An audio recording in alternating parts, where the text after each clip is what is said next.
آج کی ویڈیو میں ہم آپ کو ایک ایسے حافظ قرآن لڑکی کا واقعہ سنا رہے ہیں جس کو سانپوں کے ساتھ دفن کیا گیا۔ یہ ایک ایسا واقعہ ہے کہ ایک لڑکی چھوٹی سی تھی جب اس کی ماں اس کو قرآن مجید کی تعلیم دیتی تھی اور قرآن مجید کا حفظ کروانا چاہتی تھی۔ اس کی ماں اس پر کئی سال محنت کیا اور اس کی محنت کے بعد یہ آخر کار یہ لڑکی حافظ قرآن بن گئی۔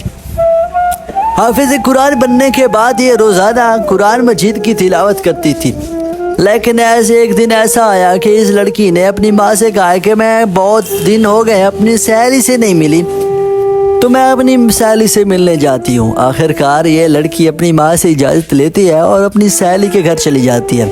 وہاں پر جاتی ہے تو وہاں پہ اپنی سہیلی کے پاس ایک موبائل دیکھتی ہے، جس میں اس کے دل میں بھی خواہش آتی ہے کہ میں بھی گھر جا کے اپنی ماں سے موبائل کی فرمائش کروں گی۔ جتنا وقت یہ اپنی سہیلی کے پاس رہتی ہے اتنا وقت یہ اس کے ساتھ باتیں کم کرتی ہے اور اس کے موبائل پر لگی رہتی ہے۔ جیسے یہ لڑکی پھر واپس گھر آتی ہے تو یہ ماں کو کہتی ہے کہ میری دل میں خواہش ہے، اگر آپ میری پوری کر دیں گی تو مجھے اچھا لگے گا۔ اس کی ماں بولتی ہے کہ جی ہاں آپ بتائیں۔ یہ اپنی ماں سے یہ لڑکی کہتی ہے کہ مجھے موبائل چاہیے۔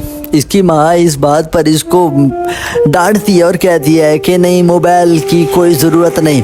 آخر یہ لڑکی ہر وقت اپنی ماں کو موبائل فون کا کہتی ہے۔ آخر کار کرتے کرتے ایک دن اس کی ماں کے دل میں آتا ہے کہ اس کو موبائل ہی دلا دیتی ہوں، یہ ہر وقت مجھے موبائل کا کہتی رہتی ہے۔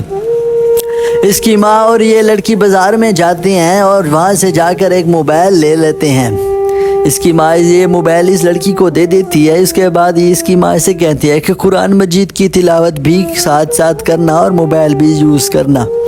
ایسے ہوتا ہے کہ شروع کے دنوں میں قرآن مجید کی تلاوت زیادہ کرتی ہے اور موبائل کو کم استعمال کرتی ہے، لیکن دن گزرنے کے بعد ایسا ایک دن بھی آ جاتا ہے کہ یہ قرآن مجید کو بالکل ہی چھوڑ دیتی ہے اور موبائل کو ہر وقت یوز کرتی رہتی ہے اور استعمال کرتی ہے اور طرح طرح کی ویڈیوز دیکھتی ہے۔ ایک دن ایسا آتا ہے کہ اس کی ماں اس کے موبائل سے تنگ آ کر اس سے موبائل لے لیتی ہے، لیکن پھر یہ اپنی ماں سے موبائل چھین لیتی ہے۔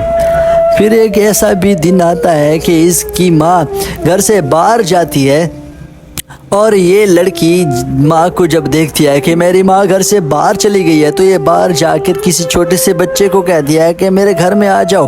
جب وہ بچہ ان کے گھر میں آ جاتا ہے تو اپنے بچے سے کہتی ہے کہ آؤ میری آپ ٹک ٹاک کی ویڈیو بناؤ۔ اس کے بعد وہ لڑکا اس کی ٹک ٹاک کی ویڈیو بناتا ہے۔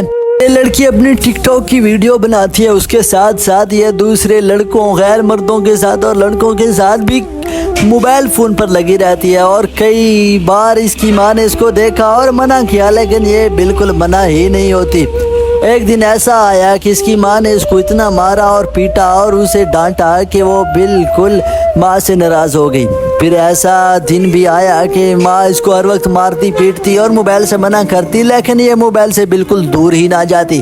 پھر ایک دن اس کی ماں گھر سے باہر گئی، جب واپس آئی تو اس نے کوئی زہر کھا کے اپنے آپ کو ختم کر لیا تھا۔ جب اس کی ماں گھر پہنچی تو اس کا انتقال ہو چکا تھا اور ایک کمرے میں اکیلی پڑی تھی۔ اس کی ماں بڑی حیران ہوئی، لیکن اس کے بعد یہ ایسا ہوا کہ محلے والے جمع ہو گئے، اس کے رشتہ دار احباب جمع ہو گئے، لیکن جناب ایسا ہوا کہ اس لڑکی کو مرنے کے بعد ہی اس کی میت پر سانپ آ گیا اور سانپ آ کر بیٹھ گئے۔ اب وہ سارے محلے والے اور رشتہ دار ان سانپوں کے جو بھی پاس جاتا یہ سانپ اس کو ڈسنا شروع کر دیتے۔